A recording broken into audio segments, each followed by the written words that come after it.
They say Formula One is the edge of life and death, a sport where glory and tragedy often share the same corner. But sometimes, one crash changes everything. This is the story of how the darkest moments in Formula One forced the sport to become safer, smarter, and stronger. And how every second of horror written in flames saved lives. It was the 2022 British Grand Prix. Zhou Guanyu's Alfa Romeo launched into the air, spinning, flipping, and slamming upside down against the barrier.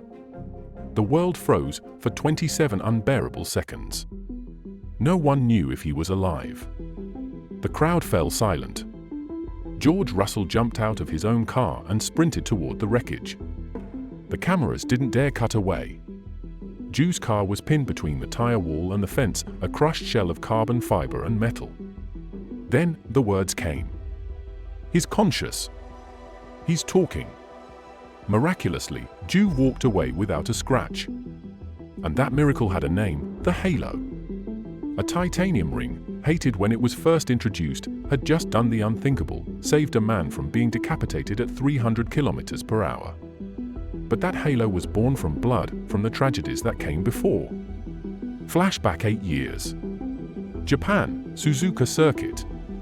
The rain fell hard, the track was soaked, and visibility was near zero, lap 42. Adrian Sutil spun out. A recovery crane entered the circuit. The race should have been neutralized. But it wasn't, and 1 lap later, the unthinkable happened. Jules Bianchi's Massa lost control. It slid off the track and underneath the recovery crane. The radio went silent, and the numbers that followed were incomprehensible, 254 GS on impact. No human body could survive that. He was rushed to the hospital in Japan, brain trauma, surgery, a coma. 9 months later, Jules Bianchi passed away. The first driver to die from a race incident since Ayrton Senna in 1994. The paddock didn't just mourn. It questioned everything. Why was a crane on a live track? Why wasn't the safety car deployed? And the answer was silence. Bianchi's death became the turning point, the reason the halo existed at all. He never got to use it, but every driver after him owes him their life. 6 years later, the halo would be tested again. Bahrain, 2020. Romain Grosjean clipped Daniel Kvyat's front wing on the opening lap. In an instant, his Haas car speared through the guardrail and exploded. A fireball and a wall of flame so bright it lit up the desert. The impact split the car in half. For 27 seconds, there was only silence. The world thought it had just witnessed another fatality. Then, out of the fire, a figure emerged. Romain Grosjean, walking, alive. The halo had sliced through the barrier like a sword, creating a pocket of survival space. Every safety innovation, from crash structures to fuel cell design, had worked perfectly. Grosjean's hands were burned, his car destroyed.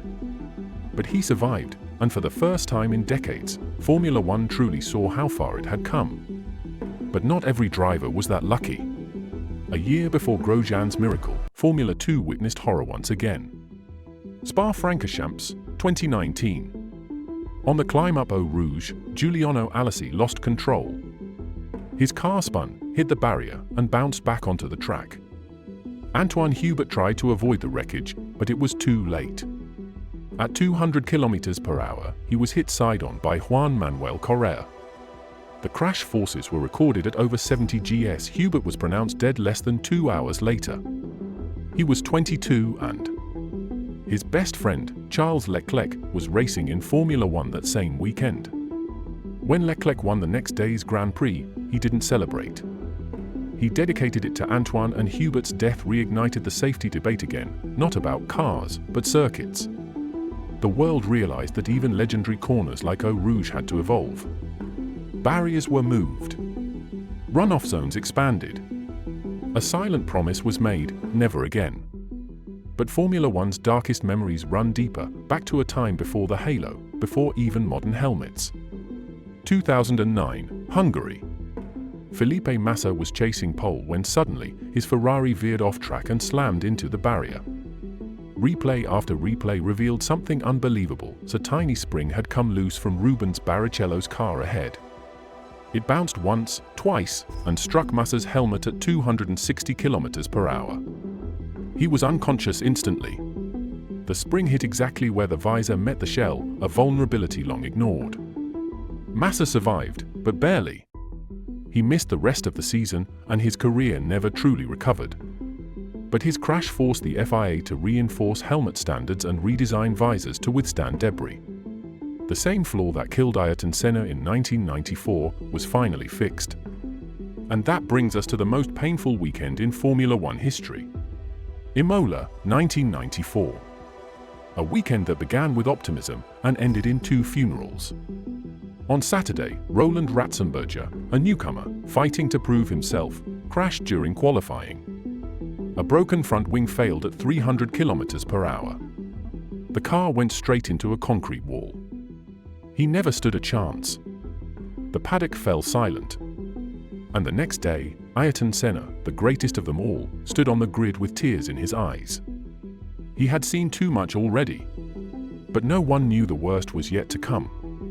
Lap 7, Senna led the race when his Williams left the track at Tamburello. The impact was brutal, and a piece of suspension pierced his helmet.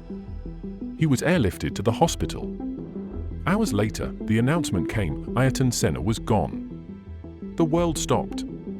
But his death sparked a revolution. FIA President Max Mosley declared safety would never again be an afterthought. Circuits were redesigned. Cockpits deepened.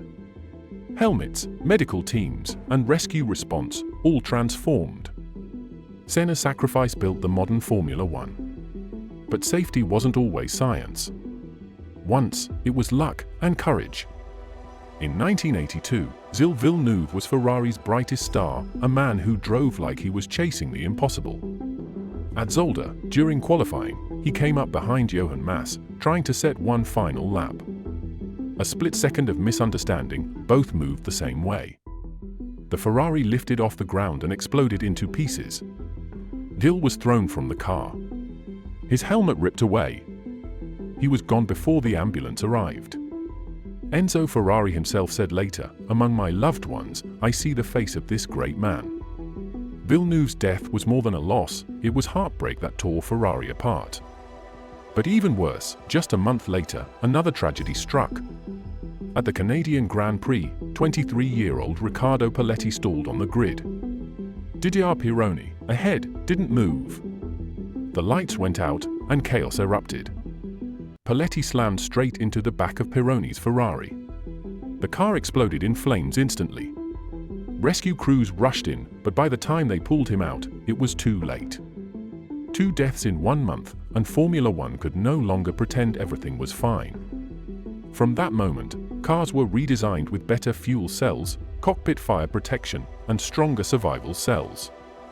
But the darkest day of all came long before any of them. Monza, 1961. Wolfgang von Trips, Ferrari's hero, was leading the World Championship. He just needed a clean race. But on lap 2, his Ferrari touched wheels with Jim Clark's Lotus. The car went airborne, straight into the crowd. It tore through the fencing and exploded into the spectators. Von Trips and 14 fans were killed instantly. It was the deadliest day in Formula One history, and it changed the sport forever. Fences were reinforced and barriers introduced. Because safety wasn't just for the drivers anymore, it was for everyone. From Monza to Imola, from Suzuka to Silverstone, every crash has left a scar on Formula One. But in every scar, there's progress. Von Trips brought fences, and Senna brought survival cells. Bianchi brought the halo. And Zhou proved that every single one of those lives, every heartbreak mattered. In Formula One, safety was never given. It was earned through loss, through grief, through time. Each tragedy forced evolution. Each hero remembered not just for how they lived, but for what they changed. And that's the truth about this sport. Every driver knows the risks. Every lap could be their last. But because of the ones who didn't come home, millions more do. These are the crashes that changed Formula One forever. And their echoes still whisper through every corner, every straight, every roar of an engine that dares to chase the limit.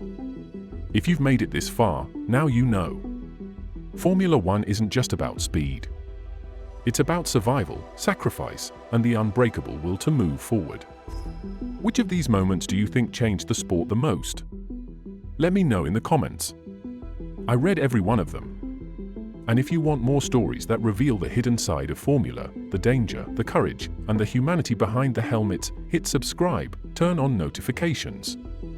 And I'll see you in the next race through history.